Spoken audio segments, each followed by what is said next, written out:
Hello my dear students, welcome back to our channel दशम श्रेणी पिलामाने।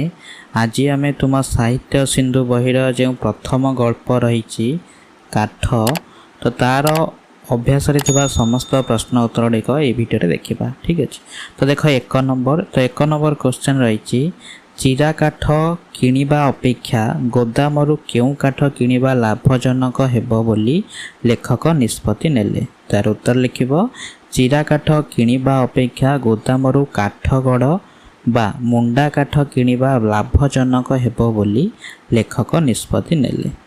2 number प्रश्न क्यों काठ गोदामरू काठ अणा जाइथिला।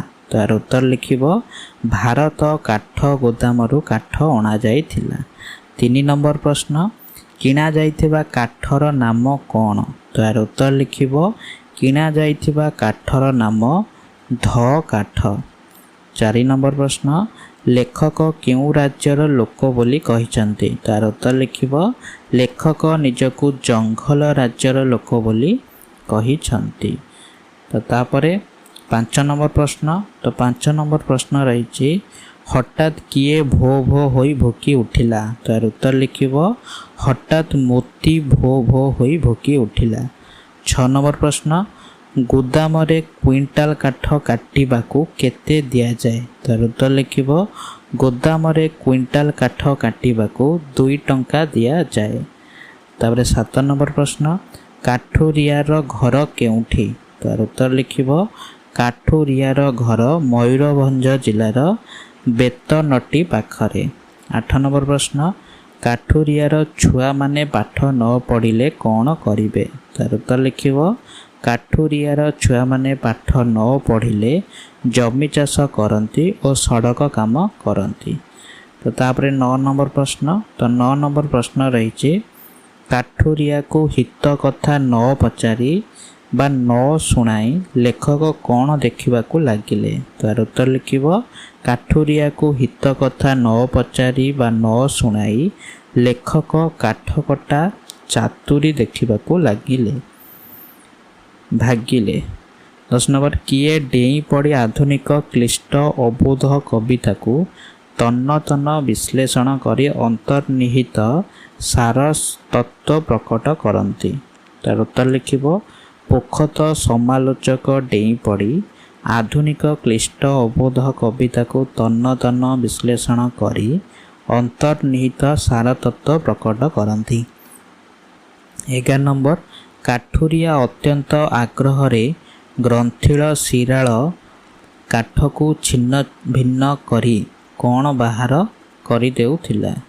उत्तर काठुरिया अत्यंत आग्रह ग्रंथिल शिराल काठ को छिन्न भिन्न करी मंज बाहर करदेउथिला। तापरे 12 नंबर प्रश्न 12 नंबर प्रश्न रही केते घंटा भितरे काठुरिया अधा अधि काठ चिरी देला। तो उत्तर घंटाए 1.5 घंटा भितरे काठुरिया अधा अधि काठ चिरी देला।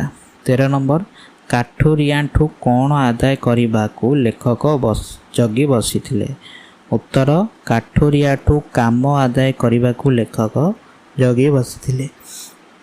14 नंबर चिरा काठ गुड़िक छोट छोट थिबा सत्वे लेखक काठुरिया को कौन कहिले। चिरा काठ गुड़िक छोट छोट थिबा सत्वे लेखक सेगुड़िक पतला करदेवाकू कहिले।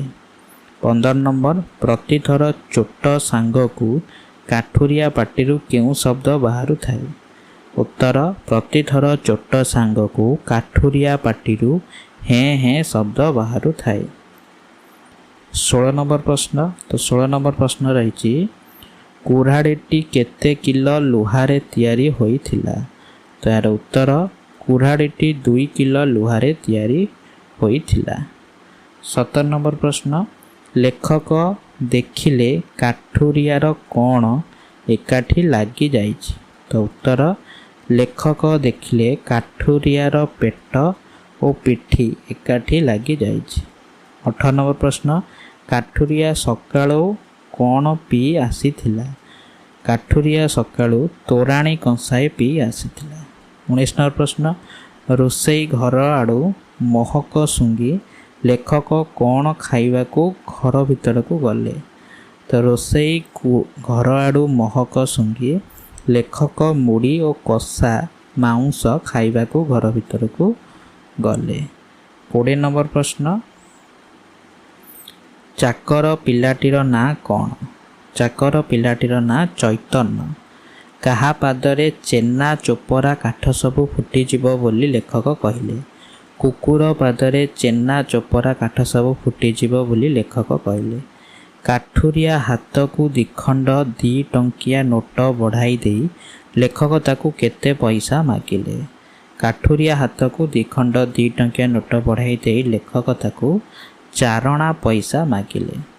ଲେଖକଙ୍କ କେଉଁ ପଦିଏ କଥାରେ କାଠୁରିଆ ଲାଲ ଆଖିରେ ଚାହିଁଲା? ଆର ଥରକୁ ତୁ ଆସିବୁ ନ ଆସିବୁ କି ବିଶ୍ୱାସ, ଏହି କଥାରେ କାଠୁରିଆ ଲାଲ ଆଖିରେ ଚାହିଁଲା। 24 ନମ୍ବର ପ୍ରଶ୍ନ, କାଠୁରିଆ ଲେଖକଙ୍କ ପ୍ରତି କି ଭାବ ରଖିଥିବା କଥା ଲେଖକ ଭାବିଥିଲେ? ଲେଖକ ଭାବିଥିଲେ କି ତାଙ୍କର ଆଚରଣରେ ଆନ୍ତରିକତା ନଥାଇ କେବଳ ଶଠତା ଭାବ ଅଛି ବୋଲି କାଠୁରିଆ ମନେ କରିଥିବ।